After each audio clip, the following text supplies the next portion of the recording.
أعوذ بالله من الشيطان الرجيم بسم الله الرحمن الرحيم الحمد لله رب العالمين وصلى الله على محمد وعلى آله الطيبين الطاهرين. Assalamu alaikum wa rahmatullahi wa barakatuh, queridos hermanos. Alhamdulillah, nos reencontramos con nuestras clases, nuestras reuniones de tafsir del Sagrado Corán, que pueden participar en vivo por Zoom o también las pueden ver por YouTube una vez que se suben. Y hoy vamos a comenzar con la sura número 87, el capítulo número 87, que es Suratul A'la. Un capítulo, una sura que tiene muchas bendiciones, ya vamos a ver su lectura en el rezo y fuera del rezo, y que era una de las suras o de los capítulos preferidos tanto del profeta como de el Imam Ali alayhi salam. Y vamos a ver, como estamos viendo en pantalla, primero el texto de la sura completa la vamos a leer y luego vamos a comenzar con las primeras aleyas que vamos a ver hoy. أعوذ بالله من الشيطان الرجيم بسم الله الرحمن الرحيم سبح اسم ربك الأعلى الذي خلق فسوى والذي قدر فهدى والذي أخرج المرعى فجعله غثاء أحوى سنقرئك فلا تنسى إلا ما شاء الله إنه يعلم الجهر وما يخفى ونيسرك لليسرى فذكر إن نفعت الذكرى سيذكر من يخشى ويتجنبها الأشقى الذي يصلى النار الكبرى ثم لا يموت فيها ولا يحيا قد أفلح من تزكى وذكر اسم ربه فصلى بل تؤثرون الحياة الدنيا والآخرة خير وأبقى إن هذا لفي الصحف الأولى صحف إبراهيم وموسى صدق الله العلي العظيم. اللهم صل على محمد وآل Muhammad. Y vamos a hablar de esta sura que fue revelada en la Meca. Es la sura o el capítulo número 87 del Sagrado Corán. Y su nombre es Suratul A'la, es decir, el Altísimo, el más alto. Entonces, como podemos ver, la sura en su contenido va a comenzar enseñándole al profeta cómo debe glorificar a Dios. Sabbih isma rabbikal a'la. Aquí Dios le está hablando directamente al profeta, Rabbik, tu Señor. Entonces glorifica el nombre de tu Señor, el Altísimo. Y comienza luego diciendo o haciendo mención a algunos atributos de Dios. Alladhi khalaqa fasawwa, aquel que ha creado y ha dado forma armoniosa, es decir, el creador. Walladhi qaddara fahada, y aquel que ha determinado y ha dirigido, está bien, o que tiene el poder de guiar, también podemos decir, es otra, también podemos decir así, o también se puede traducir que, ¿cómo es? Bueno, está correcto, que ha determinado o que ha, digamos, le ha dado el destino y ha dirigido y ha guiado este destino. Muy bien. وَالَّذِي أَخْرَجَ الْمَرْعَى. Muy bien. Entonces, ¿qué ha hecho brotar el pasto? Vamos a ver primero, antes de empezar aleya por aleya, ¿qué traducción es esta? La de Cortés, ahí está. Muy bien. Bueno, Sheikh, antes de... disculpe, Sí, ¿desea otra traducción? ¿Puedo poner podemos otra? poner la de Sheikh Jafar Bornes, Bueno, González Bornes. un momento.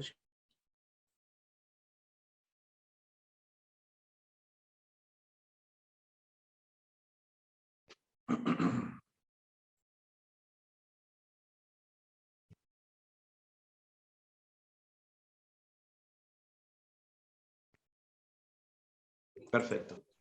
Bien, ahora, como dijimos, este capítulo, esta sura, comienza enseñando al profeta cómo debe glorificar a Dios y enumerando algunos de los atributos divinos.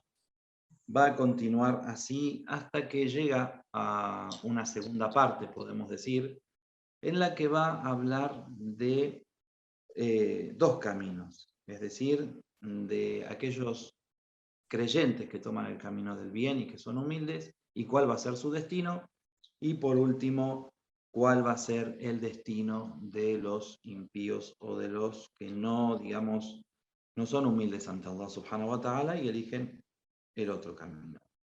El profeta, al respecto del mérito de esta sura, de la lectura de esta sura, dice que quien la recita, Allah subhanahu wa ta'ala le computará 10 buenas acciones por cada letra revelada a Abraham, Moisés y Muhammad. Al final de la sura vamos a ver que se nombra tanto a Ibrahim como a Musa, entonces está relacionada de esta manera, tanto con Ibrahim, con el profeta Abraham y con Moisés, y por supuesto con el profeta Muhammad, alayhi salatu wassalam, que es quien recibe esta revelación, que por cierto mañana por la noche es el Mab'ath, comienza la misión profética, es una noche muy bendita. Muy bien. El Imam Sadiq alayhi salam dijo que quien recite la Suratul A'la en sus oraciones, tanto obligatorias como en Nawafil, como las que son preferibles, el día del juicio final, dice, ingresará al paraíso por la puerta que desee. Le será dicho a la persona que va a ingresar al paraíso que tú puedes ingresar por la puerta que desees. También se cita de uno de los compañeros de Ali ibn Abi Talib, del Imam Ali, que él recitaba el primer versículo de esta sura, Sabbih isma rabbikal a'la. Y entonces luego de esto decía Subhanallah, Subhana Rabbil A'la, glorificado sea mi Señor el Altísimo. Perdón, esto es un hadith que el Imam Jafar Sadiq cita del profeta, no del Imam Ali. Uno de los compañeros del Imam Ali alayhi salam dice que hice la oración colectiva junto al Imam Ali durante 20 noches seguidas. En todas ellas el imam recitaba Suratul A'la. Y luego decía, explicaba el imam, si la gente supiera cuántas bendiciones encierra esta sura, la recitaría 10 veces al día. Es para quien la recita como si recitara los escritos de Moisés y de Abraham. En este caso, como podemos ver, hay una conexión con la revelación de Moisés y de Abraham, que la cita en esta sura, justamente en este capítulo, Suhufi Ibrahim wa Musa, las páginas, los libros de Ibrahim y de Moisés. Y como podemos ver, el hecho de leer un solo capítulo del Corán y uno de los capítulos cortos del Sagrado Corán, porque tiene 19 aleyas, este capítulo, esta sura, dice, constituye la bendición de haber leído todos los libros de Moisés y de Abraham. ¿Cuál es la explicación de esta? La explicación es que el Sagrado Corán es la cima de la revelación, la cima de las palabras divinas. Se completa el mensaje divino con el Sagrado Corán que si bien fue revelado al profeta Muhammad, hemos hablado de su descenso, hemos hablado de la importancia y la trascendencia que tiene para toda la humanidad. Justamente que mañana es el día del Mab'ath y que comienza la misión profética. El Sagrado Corán es la luz y es la guía para toda la humanidad hasta el día del juicio. Entonces Dios fue perfeccionando y fue preparando a la humanidad con los libros anteriores y con los profetas anteriores pero el Sagrado Corán, por supuesto, tiene una preponderancia aún mayor. También podemos decir sobre la Suratul A'la, como Suratul Shams, que ambas es mustahab, es meritorio leerlas en los rezos del Eid, tanto para el Eid al-Fitr como para el Eid al-Adha, es meritorio leer estas suras, Suratul A'la. ¿Por qué? Porque, bueno, Suratul A'la es una sura muy especial, es una sura donde se habla del poder de Allah subhanahu wa ta'ala, y es una sura que en un corto contenido tiene muchísimas explicaciones, que ahora vamos a verlas. Bien, lo primero que vamos a ver son las primeras aleyas, entonces comienza como todos los capítulos del Sagrado Corán con el Bismillahir-Rahmanir-Rahim, excepto Suratul Tawbah, la sura 9, que no comienza con el Bismillah. Entonces, en el nombre de Dios, el Clementísimo, el Misericordiosísimo, Sabbih isma rabbikal a'la.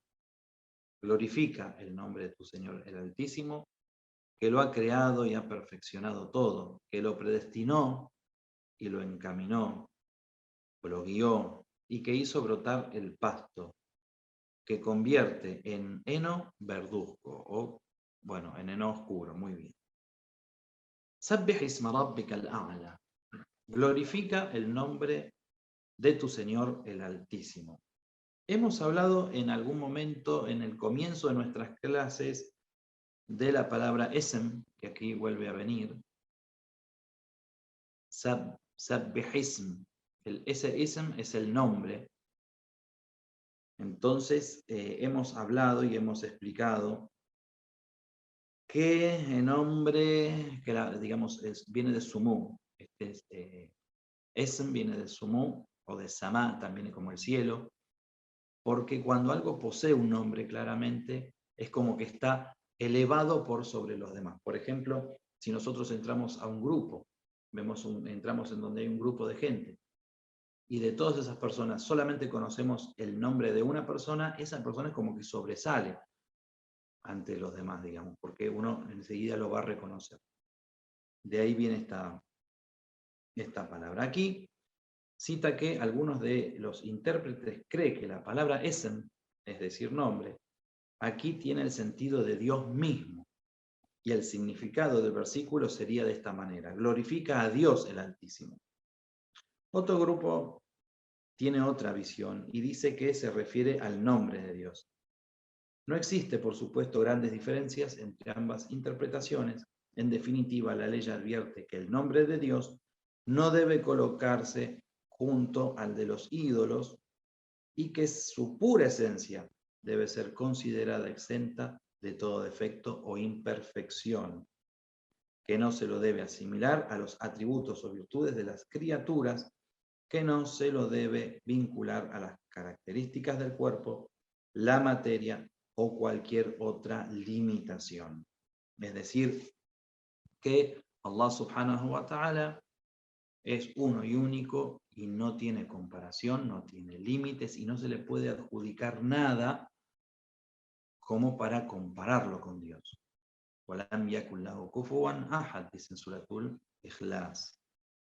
Ni algo corpóreo, ni ningún tipo de creación, porque todo lo que existe en el mundo es una creación de Allah. Muy bien, este término a'la es un superlativo, ¿sí? Como akbar, por ejemplo. Kabir es grande, akbar el más grande, viene en esta forma. Sagir es chico, asgar es el más chico. Y aquí a'la, de esta forma, igual que akbar, la misma digamos, balanza, afirma que Dios es elevado por sobre todas las cosas. Es el más elevado, el más altísimo, al-A'la. También cuando hacemos el salat, que hacemos el zikr, ¿sí? Subhana Rabbi al-A'la wa bihamdih, es la misma palabra que usamos, por eso hay que tener cuidado en la pronunciación. Al-A'la, el más altísimo. Muy bien. Entonces, cuando decimos Rabbil o Rabbul A'la, estamos hablando del Señor de todas las cosas, que es el más alto. El más alto, por supuesto, y además está explicarlo, que no en forma física, sino el más alto en todos los niveles de todo, absolutamente. Digamos, Dios supera todo tipo de comparación, todo tipo de pensamiento, todo tipo de suposición, incluso que podamos tener de cómo es Él. Entonces, comienza diciendo que lo ha creado y que lo ha perfeccionado. Alladhi khalaqa fasawwa. La palabra sawwa es un derivado de taswiyah, que significa ordenar, como está bien ahí traducido, y perfeccionar. Es un significado un poco amplio el que tiene la palabra. En una ley del Corán también utiliza el término nusawi, que en este caso es nosotros somos capaces de ordenar las falanges de los dedos. Cuando habla de las falanges de los dedos, dice nosotros somos capaces de restaurar las falanges de los dedos, nusawi. Entonces, Allah subhanahu wa ta'ala aquí está hablando de uno de sus atributos, y es el atributo de crear y ordenar. De crear, y como dice el Imam Ali en el Nahjul Balagha, conocer su creación, su función, su movimiento, todo aquello que Dios crea, no solamente tiene un objetivo, sino que hay un conocimiento previo de Dios antes de que sea creado, de su funcionamiento, de su ordenamiento, incluso de su destrucción. Entonces, este nivel de ser creador es inigualable, parte de Dios. Muy bien. Aquí cita, ¿no?, que, por ejemplo, algo tan complicado, digamos, tan difícil, digamos, un sistema carente de toda sencillez, tiene que ser algo muy especial, la creación de las huellas digitales, por ejemplo, y todo aquello que Allah subhanahu wa ta'ala crea y ordena y perfecciona, y que nadie puede superarlo en esta forma, digamos, de crear. El ser humano puede crear desde lo creado solamente. Dios puede crear desde lo no creado y dar una simple orden, kun fayakun, y mostrar así todo su poder. Muy bien. Entonces, la siguiente ley dice, وَالَّذِي قَدَّرَ فَهَدَى. Aquel que ha, podemos decir, determinado, decretado, destinado, predestinar, el taqdir, qaddara viene de taqdir. Entonces, esto significa establecer un programa, ¿sí? Establecer un programa, establecer un medio, establecer, podemos decir también, o predestinar, digamos, las cosas, ¿no? Digamos, que haya un objetivo claro y una meta hacia donde se tiene que llegar, y que, digamos, el camino esté preparado. Y luego habla del hidayah, de la guía, es decir, que determina las cosas y las guía por ese camino. El hidayah, hemos ya hablado del hidayah, que es la guía, en este caso la guía divina. Y entonces hay también una forma de hidayah, una forma de guía que tiene que ver con lo natural, por ejemplo, ¿sí? Incluso, por ejemplo, en los animales, lo que tiene que ver con lo instintivo. Todo eso está guiado por Dios también. Y bueno, por supuesto, la guía, el hidayah de los seres humanos, que no solamente tiene que ver con lo natural, ¿no?, como es el hidayah takwini, que le dicen, o sea, lo que es la naturaleza, ¿no? Todo aquello que van a hacer los animales, van a hacer los seres humanos, incluso un bebé cuando nace y va a tomar el pecho de la madre, digamos, nadie le enseña ciertas cosas al ser humano, las hace por instinto. Lo mismo sucede con los animales, incluso las plantas tienen un comportamiento que es takwini, y todo eso también es parte de la hidaya, de la guía divina. Entonces, Dios todo lo predestina, digamos, o lo determina, y también le da una guía para que transite, digamos, ese camino. Y especialmente en los seres humanos se da este hidayah tashri'i, es decir, que a los seres humanos, además de lo takwini, digamos, hay algo mucho más profundo, una guía mucho más profunda que tiene que ver con esta característica del ser humano de ser un ser pensante, de tener intelecto, de tener conocimiento y poder actuar en base a ese conocimiento. Entonces viene la legislación, la sharia, los mensajes de los profetas que le dicen al hombre lo que deben hacer y lo que no deben hacer, cuál es el bien y cuál es el malo, cuáles son los pecados y cuáles son los actos que no puede realizar. Este es el Hidayah Tashri'i, que son las leyes divinas. Muy bien. Entonces, el Sagrado Corán, narrando la respuesta de Moisés a Faraón cuando le pregunta sobre Dios, dice: nuestro Señor fue quien dio a las cosas su creación y luego las encaminó, luego le dio la guía, el hidayah. Entonces, bueno, este tema ya está explicado, y es muy importante tener en cuenta eso, ¿no? Que absolutamente todo, el mismo Corán lo dice, todo glorifica a Dios, todo obedece a Dios, hasta la forma más compleja, digamos, de vida, hasta la más diminuta, hasta aquello que nos parece, por ejemplo, un gusano, no sé, una mosca. Por eso Dios también utiliza estos ejemplos en el Sagrado Corán, ¿no? No solamente están sometidas a Dios, sino que siguen esta naturaleza que es la misma guía de Dios, la guía natural o el Hidayah Takwini. No, digamos, ninguna criatura va a escapar a este programa de Allah subhanahu wa ta'ala en su creación. Subhanallah, es algo realmente muy asombroso. De hecho, hay gente que se ha dedicado, científicos que se han dedicado a estudiar incluso el átomo, y se maravillan realmente del orden que poseen. El orden que también es una de las explicaciones de la existencia divina con respecto a todo el universo, ¿no? Todo el universo se maneja con un orden que no puede ser casual. Muy bien. Entonces dice: Walladhi akhrajal mar'a, aquel que hizo salir, que hizo surgir la hierba. El ikhraj es el sacar, algo que se saca, digamos que sale, que se extrae.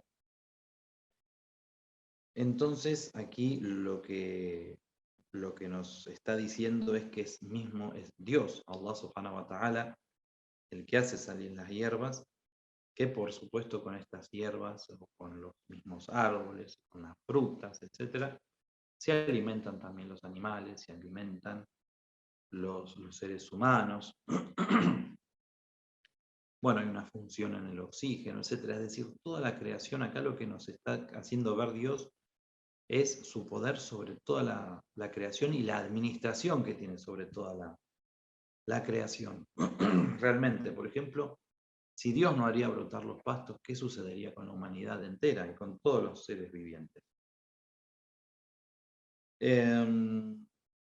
Continúa y dice que convierte el heno, en guzá, en ahwa.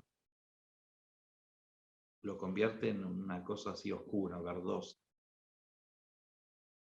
La palabra guzá significa las hierbas secas. Hierbas secas que, vieron que el idioma árabe es muy puntilloso con las palabras. Hierbas secas que son encontradas sobre el agua.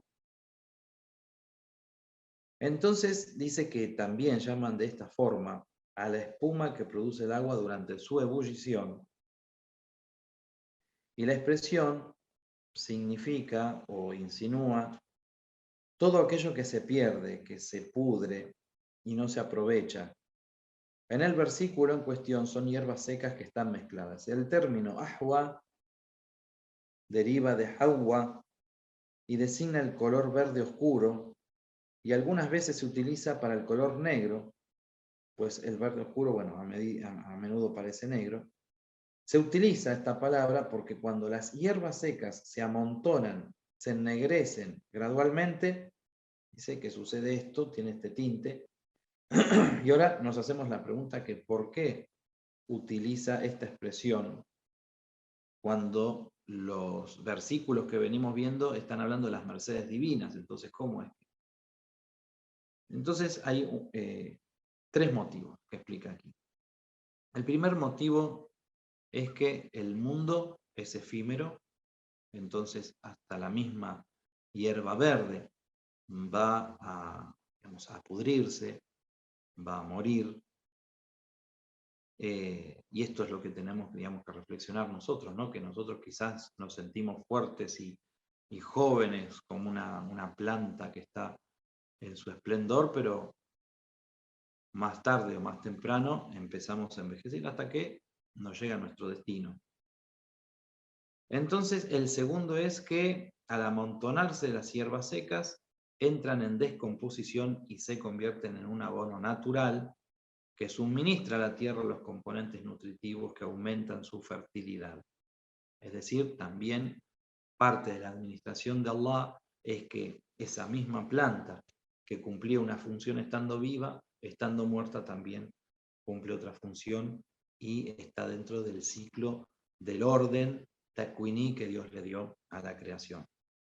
Y la tercera es que los mufassirín, los exégetas, afirman, dice, que este versículo está referido a la formación del carbón de hulla, a partir de la desintegración y transformación de los árboles y la planta. Bueno, esto ya es un poco más científico. Así como se sabe, este carbón es una de las principales fuentes de energía del planeta. El hombre lo aprovecha en grandes cantidades, tanto en su vida cotidiana como en la industria, y se ha formado de restos vegetales que se secaron y permanecieron sepultados durante millones de años. Con el paso del tiempo se ennegrecieron y transformaron en piedra, es decir, los carbones propiamente dicho que conocemos. El carbón de piedra, dice, está constituido en un 80% por carbono. Y algunos científicos sostienen que en la actualidad las minas de carbón existentes datan de 250 millones de años atrás. Subhanallah, Allahu Akbar, porque con respecto al taqdir, digamos, a esta predestinación de cada cosa, Allah subhanahu wa ta'ala, millones de años antes de que Adán fuera puesto en la tierra, ya había preparado un montón de las cosas que el hombre hoy utiliza para su vida cotidiana y ya estaban preparadas desde hace no miles de años, millones de años en la creación. Y no es que el hombre ha descubierto que el carbono, que... No, en realidad es que Allah subhanahu wa ta'ala predestinó estas cosas desde mucho antes de la creación de Adán para el uso y para el beneficio de la humanidad. Que como sabemos y hemos explicado también, en el caso de la creación de todo lo que nosotros conocemos creado, todo lo que hay alrededor del mundo, todo lo que hay en el universo, fue creado para la existencia humana, para la esencia humana. Que como también explicamos, cuando hablamos de esencia humana, hablamos de todo ser que tenga un alma y poder de decisión, no importa en qué lugar del universo esté, ¿sí? Cualquier ser pensante que pueda tomar decisiones entre el bien y el mal es prácticamente un ser humano. Muy bien.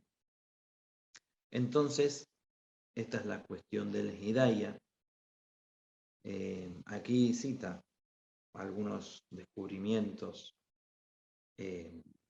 científicos, ¿no? Que habla de esta maravilla, digamos, de cómo Dios ha preparado el universo y ha preparado sobre todo el mundo y nuestro planeta miles y miles de años antes, millones de años, para para nuestro uso. Y, por ejemplo, parte de lo que es el Hidayah Takwiniyya acá cita algunas cuestiones de un libro, dice, de ciencias, que dice, por ejemplo, las aves migratorias, dice, jamás las aves migratorias que vuelan miles de kilómetros sobre océanos, bosques, desiertos, confunden sus nidos al regresar. Tampoco las abejas, por más que se aparten de sus colmenas, y el viento, dice, las conduzcan por caminos diferentes. Siempre van a volver a su lugar, van a retornar a su país y exactamente al lugar de donde venían. Los insectos poseen ojos microscópicos. Ellos pueden, digamos, ver según sus necesidades, digamos. Tienen ojos como los seres humanos. Las aves, por ejemplo, rapaces, tienen ojos telescópicos. Y bueno, ahí se citan unas cuantas. Por ejemplo, los perros distinguen todo tipo de cosas, dicen mercedes a su olfato. El hombre, por supuesto, no tiene este olfato como los animales. Y bueno, cita otras, para no ser tan larga la clase, que nosotros conocemos bien, digamos, que en la naturaleza realmente cada creación de Dios es asombrosa, ¿no? Y todo, digamos, está finamente calculado, estudiado y, digamos, perfeccionado. Qaddara fahada, como dice el mismo Corán. Muy bien. Entonces, aquí empieza a hablar en otra forma. Sanuqri'uka fala tansa. Te vamos a enseñar a recitar y no olvidarás. No olvidarás que illa ma sha Allah innahu ya'lamu al-jahra wa ma yakhfa. Sino aquello que Dios quiera, porque el bien conoce lo manifiesto y lo secreto. Muy bien. En las aleyas anteriores, entonces, se habla de esta guía innata general que poseen los seres y empieza aquí a hablar de la guía que recibe el hombre. La guía que posee el hombre, que hemos explicado también, porque el hombre es un ser pensante. Entonces, aquellas hablaban de la alabanza del Altísimo y en estas hablan del Corán, culminación del enaltecimiento de Dios. El Corán como una guía tashri'i, no takwini, es decir, legal para el ser humano. Y entonces dice, وَنُيَسِّرُكَ لِلْيُسْرَى فَذَكِّرْ إِن نَّفَعَتِ الذِّكْرَى فَيَذَّكَّرُ مَن يَخْشَىٰ. Te enseñaremos a recitar el mensaje. Ahí está, muy bien.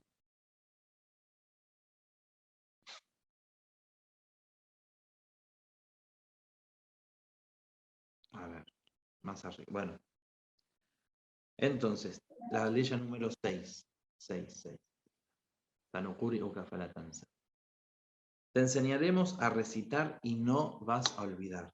¿Qué significa esto? No te apresures en revelar el mensaje ni te preocupes en que puedas olvidarlo. Quien lo ha enseñado es el guardián, es el protector. Quien ha revelado las aleyas las consolida en tu pecho y jamás permitirá que se impregne en él el polvo del olvido. Como dice el Sagrado Corán, no te apresures en recitar el Corán antes de que su revelación te sea concluida. Más bien di, Señor mío, acreciéntame en paciencia. y no te apresures, oh mensajero, en repetirlo. Son algunas de las aleyas del Corán, en donde Allah subhanahu wa ta'ala le dice al profeta que no se apresure en recitar aquello que le va a ser revelado y también que no tema por el olvido. Esto no significa que el profeta sallallahu alaihi wa alihi se vaya a olvidar de los versículos del Sagrado Corán. El profeta es imposible que se pueda olvidar de los versículos que son revelados porque el profeta es infalible. Si el profeta mismo se olvidara de lo que Dios le reveló, entonces imagínense que no sería digno de confianza en cuanto a la revelación. Por ejemplo, imaginemos esto, ¿no? Viene una ley del Corán y el profeta después se olvida y la transmite de otra forma. Eso es algo ilógico totalmente. Entonces, el objetivo de esta palabra que dice Dios es aclarar que la gracia de la protección, de la revelación, es de Dios. Y que incluso Dios puede hacerlo olvidar al profeta, porque tiene ese poder. Pero bueno, Dios también estableció que el profeta sea infalible y no puede olvidar las aleyas del Sagrado Corán. Y otra explicación también, cuando le dice que no se apresure en comentar o en, digamos, en revelar aquello que le es revelado, que digamos, lo cita en otras partes del Sagrado Corán, significa también que el profeta tenía un conocimiento de lo que iba a ser revelado.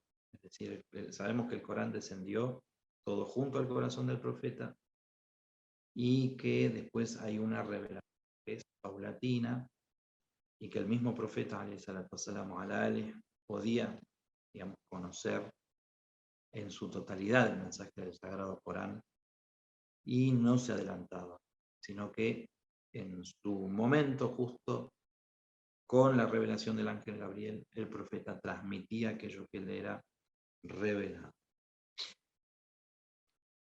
Muy bien. Y también, bueno, obviamente, el profeta conocía el Corán y conocía las profundidades del Corán, obviamente, mejor que nadie. Y si hoy mismo en el mundo tenemos miles de, no solamente recitadores del Corán, sino memorizadores del Sagrado Corán, imaginemos que lejos estaba del profeta poder olvidar, ¿sí? Sino que acá lo que hace es una mención de que es por el poder divino, que es falatanza, que no te olvidarás. Por eso continúa diciendo, illa ma sha Allah, aquello que Dios quiere, es decir, que el poder está en Allah. El poder, digamos, de que el profeta memoriza, el que el profeta sea inmaculado y todo depende de Allah subhanahu wa ta'ala. Es como un recuerdo. Muy bien. Walhamdulillahi rabbil alamin. Hoy vamos a ver hasta acá.